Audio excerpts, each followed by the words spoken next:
Juan Pablo, me da la impresión de que Peluquería y Letras parte de la idea de los incidentes tangenciales, es decir, el protagonista es alguien al que no le suceden las cosas, pero finalmente las cosas lo van afectando. ¿Cómo se construye a un protagonista así? Ujú.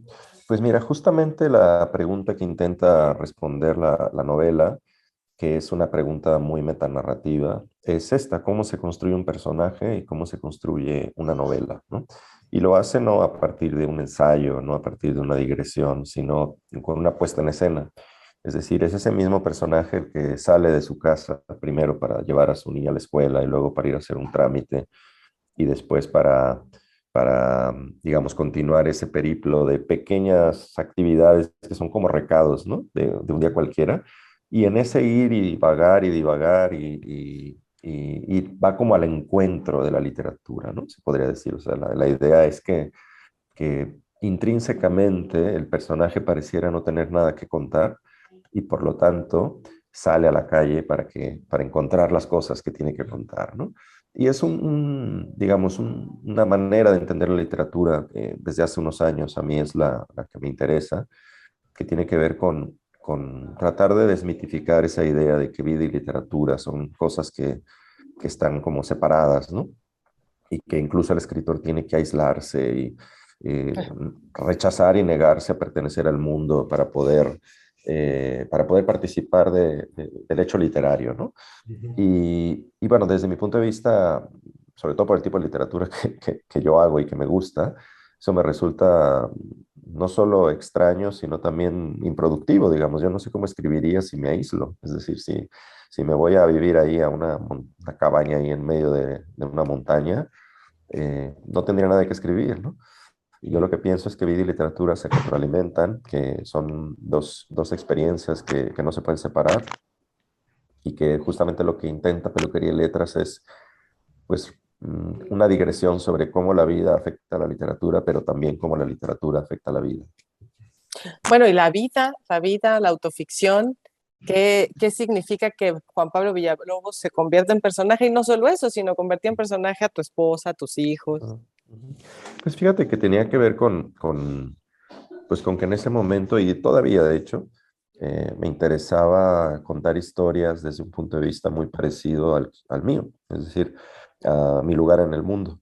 Yo he escrito ya varias novelas que tienen personajes protagonistas pues realmente muy distintos de lo que soy yo, no solo en términos, digamos, de edad o de clase social em, o de características sociodemográficas, sino también por su manera de ver el mundo, ¿no? Personajes que, digamos, para construirlos requerían de un esfuerzo imaginativo, de ponerte en los pies de una persona de esas características para poder contar lo que veía y lo que vivía desde su perspectiva.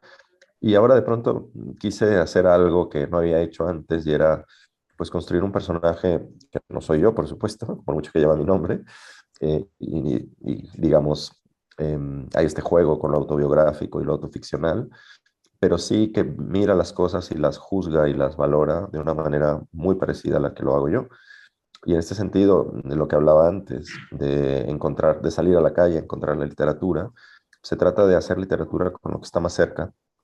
Y de hecho lo que está más cerca pues son los seres queridos, ¿no? La familia, Ujú. los amigos, los vecinos, la gente con la que convives al cruzar la calle de tu casa, ¿no? Y esa es una propuesta, por decirlo de alguna manera, que tiene que ver con no buscar lo exótico, no buscar lo espectacular, no buscar las grandes aventuras, sino buscar lo cotidiano. Pensando en eso y pensando en que este personaje que se llama como tú, pero que sabemos que no eres tú, pero sí se parece mucho a ti, me gusta o me llama mucho la atención esta idea, esta línea discursiva en la que reflexionas en torno a la felicidad y Ujú, cómo probablemente incluso ese concepto de felicidad va cambiando a lo largo de los años, ¿no? ujú, Hasta el ujú, punto en que podemos decir no solo que evoluciona, sino que pasamos de esta idea juvenil o infantil de la felicidad intensa y ujú, liberal, término es ujú. tuyo, a esta otra conservadora más cercana a esto que pensamos en como la realización o como simple y sencillamente no tener problemas e ir navegando bien por la vida. Ujú. Bueno, de hecho eso está en el origen de toda la escritura de este libro, porque justamente como decía antes, el narrar desde un lugar que se parece al mío, me planteaba digamos, esta situación de que era un lugar que en ese momento no, carecía de conflictos, ¿no? Es decir, era un lugar que aparentemente, si no feliz, por lo menos estable, como decías, ¿no? Muy cómodo, muy agradable.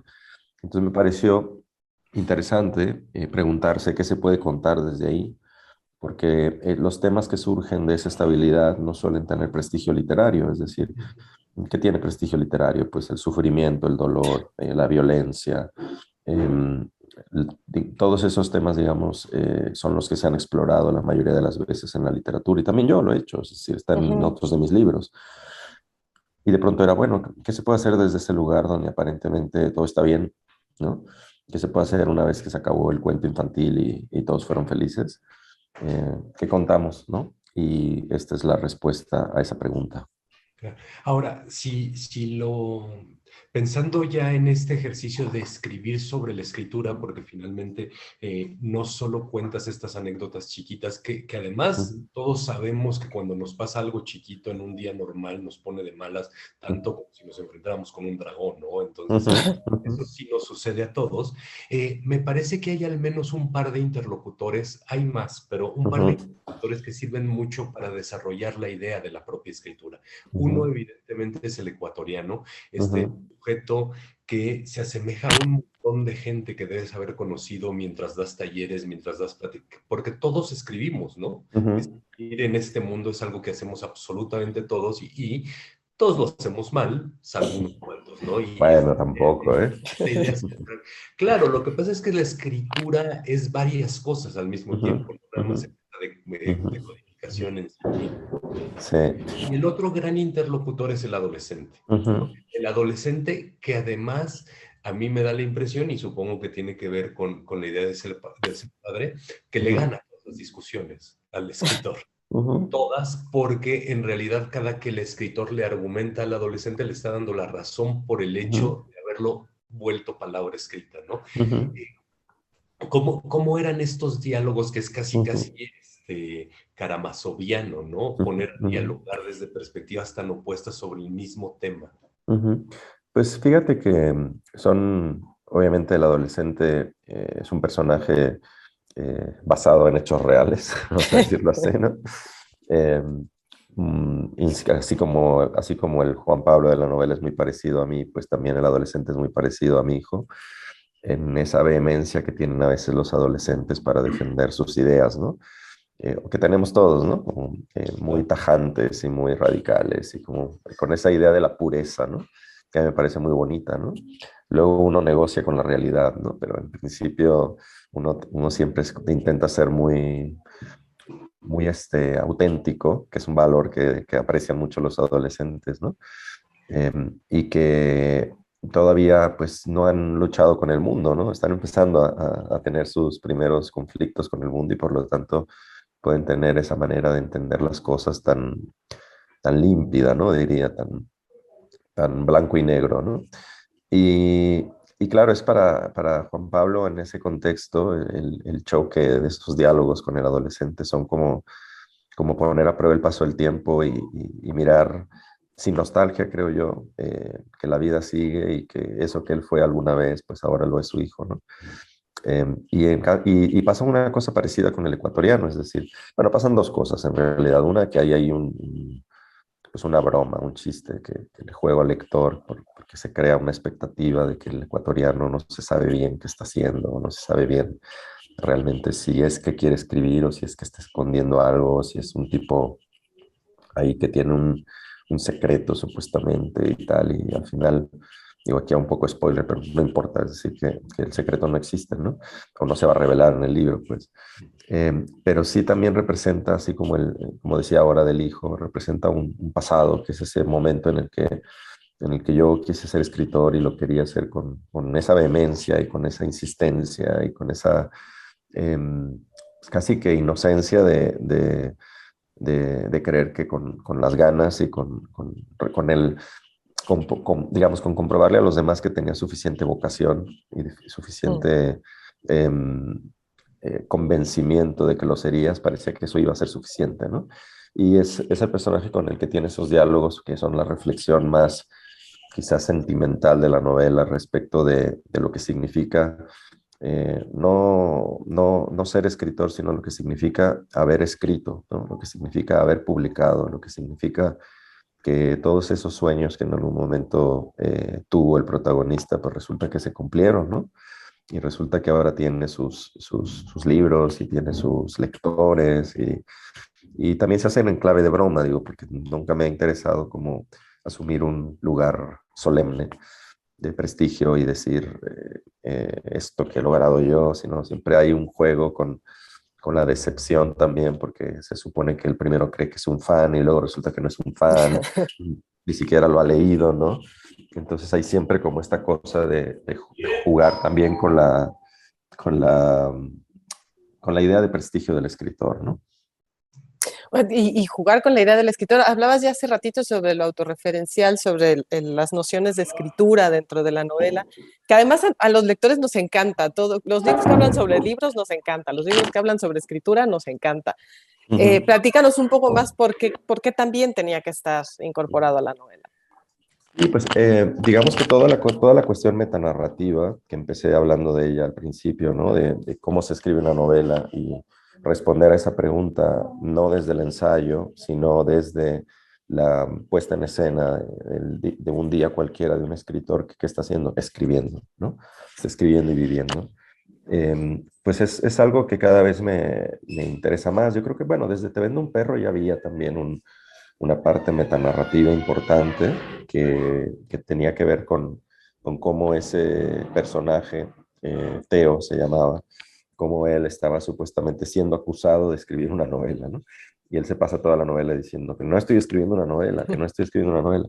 Y se queja, ¿no? Y claro, lo que estamos leyendo es la novela que él dice que no está escribiendo, ¿no?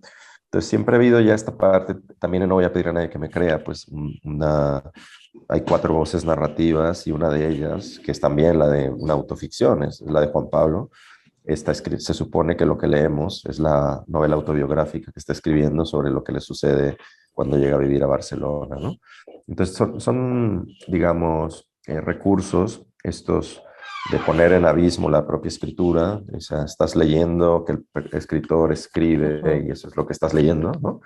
Esto es algo que yo he hecho desde hace, pues sí, 7, 8 años y que me interesa digamos, por una conciencia, o diría incluso hiperconciencia, del hecho narrativo, ¿no?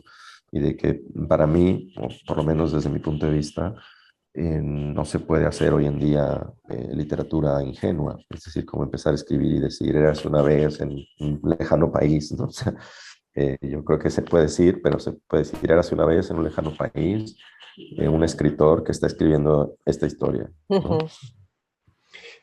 Siempre es difícil la clasificación por géneros y sobre todo cuando hablamos de extensiones.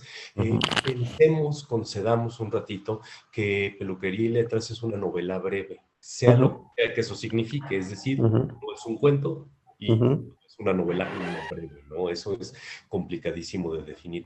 ¿Qué te aporta la brevedad respecto a una novela más extensa como algunas otras de las anteriores? Finalmente, Peluquería y Letras sí es una novela breve. Sí. Sí, tiene más o menos la extensión que tenía Fiesta en la Madriguera, que es también muy cortita, mi primera novela. Y digamos que, a ver, la primera respuesta y la más fácil sería decir, pues, que salió así, ¿no? Es decir, que digamos que lo que tenía que contar, pues, se cuenta en esas páginas y no hay necesidad de extenderlo por el simple hecho de extenderlo, ¿no? Es decir, no hace falta la paja, ¿no? Yo creo que por lo menos en mi concepción de la literatura hay ciertos conceptos que tienen que ver con la economía narrativa, ¿no? Con el uso de la elipsis, con el uso del resumen, como estrategias que ayudan a acelerar la trama y que ayudan a que se condense, se sintetice en pocas páginas, lo que si abusas de la descripción o si abusas de la escena y del diálogo, se te puede ir a muchísimas páginas, ¿no? Y creo que en realidad todas mis novelas son breves, considerando que utilizan estos recursos. O sea, yo pienso, por ejemplo, que Fiesta en la Madriguera, perdón, que no voy a pedir a nadie que me creas. Se puede ver que es una novela larga, pero en realidad es breve si consideramos que podría ser muchísimo más larga. Es decir, esa es una novela que podría tener, sin exagerar, el doble de páginas. Claro. No las tiene porque yo decido que hay que usar ciertas estrategias para eso, para sintetizar, ¿no? Entonces, Te vende un perro pasa lo mismo. Son las dos novelas más largas y creo que podrían ser muchísimo más largas en realidad. Y no sé, tiene que ver como con una idea de la intensidad de la experiencia de lectura, como de pasar por allí y no digamos, de darle al lector como pasajes largos de faltos de tensión o faltos de interés, ¿no? Simplemente por el hecho de que parece que una novela tiene que ser construida de una determinada manera, ¿no? Por ejemplo, que hay que describir el espacio, que hay que describir los personajes, que hay que plantear el contexto de no sé qué tal, o sea, como las reglas, ¿no? De cómo supuestamente se escribe correctamente, por decirlo así, una novela, ¿no? Y yo creo que, bueno, estoy siempre como buscando, explorando estrategias distintas y, y hay un momento cuando empiezo a escribir, la verdad es que no tengo conciencia todavía de cuántas páginas va a tener. Claro. Sí tengo una idea de que va a ser más larga o más corta, eso sí, o sea, en términos muy generales, pero ya cuando tengo 20, 30 páginas sí aparece como es una imaginación formal, vamos a decirlo así, tiene que ver con la forma, en donde sí que imagino ya eso, cómo será completo, ¿no? Y entonces veo allí y digo, esto va a tener 100 páginas, más o menos, ¿no? Esto no, esto es largo, esto va a tener 200. Lo veo, ¿no? Y entonces me dirijo hacia allá. oye, Juan Pablo, ¿ahora dónde te cortas el pelo? Pues en el mismo lugar que siempre, y yo soy muy fiel a mi peluquero y sigo allí en Barcelona donde vivo con mi mismo peluquero que además le regalé el libro y le conté que lo había hecho un poco, ¿no? Personaje, se parece bastante también, hay que decirlo, al personaje del libro y bueno, se rió mucho y le gustó y, bueno, todo bien, no me ha cortado las orejas en venganza. Juan Pablo, aquí en la tertulia decimos que es el espacio en donde se comparten las manías de un lector. Como Ujú. lector, ¿cuáles son tus manías? Pues van cambiando realmente con el paso del tiempo, depende de cómo me encuentre en ese momento. No tengo manías fijas, ¿no?